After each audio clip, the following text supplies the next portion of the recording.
नमस्कार मंडळी. तर खूप खूप दिवसांनी मी वापस ब्लॉगिंगला स्टार्ट करते. काही पर्सनल रिझन होते त्यामुळे मी बंद केलं होतं आणि मी नवीन रिझोल्यूशन घेतलं आहे. आता नवीन वर्ष, नवीन सुरुवात. तर चला उठले, आता ब्रश करून घेते छानपैकी. त्यानंतर मग नवीन वर्ष आहे पण काही चेंजेस झालेले नाही. जे सकाळी रोज काम असतात, जे डेली रुटीन असतं ते चालूच आहे. ब्रश करून घेतला, चहा ठेवला माझ्यासाठी ब्लॅक टी तर घेतला आणि हे बघा चंद्रावरती डाग आलेत, खड्डे पडलेत. कसं काय माहीत पण पिंपल खूप आलेत फेसवरती आणि म्हणजे पूर्ण फेसवरती नाही तर एकाच गालावरती आलेले आहेत. म्हणजे चंद्राच्या कशा अर्ध्या भागावरती खड्डे आहेत तसे माझ्या एका गालावरती आहेत पिंपल्स.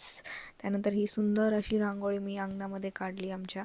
त्यानंतर सगळे उठले होते, आज नवीन वर्ष होतं म्हणून. जे 8ला उठतात ते 7:30ला उठले ते आमच्या घरचे सगळे. त्यांच्यासाठी मग मी चहा बनवला दुधाचा स्पेशल.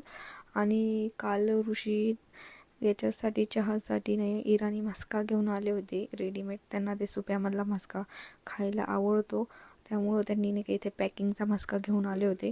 त्यांनी सगळ्यांनी खाल्ला आणि नवीन वर्षाची नवीन सुरुवात म्हणून देवपूजा केली. नवीन नाही, मी रोजच करते, माझ्या साधन पूजा असते आमच्या घरातली, पण मग मी केली आणि म्हटलं देवा मला सुख संपत्तीनं ऐश्वर्य दे रे देवा यावर्षी 2026ला, म्हणून देवाची आरती केली छानपैकी.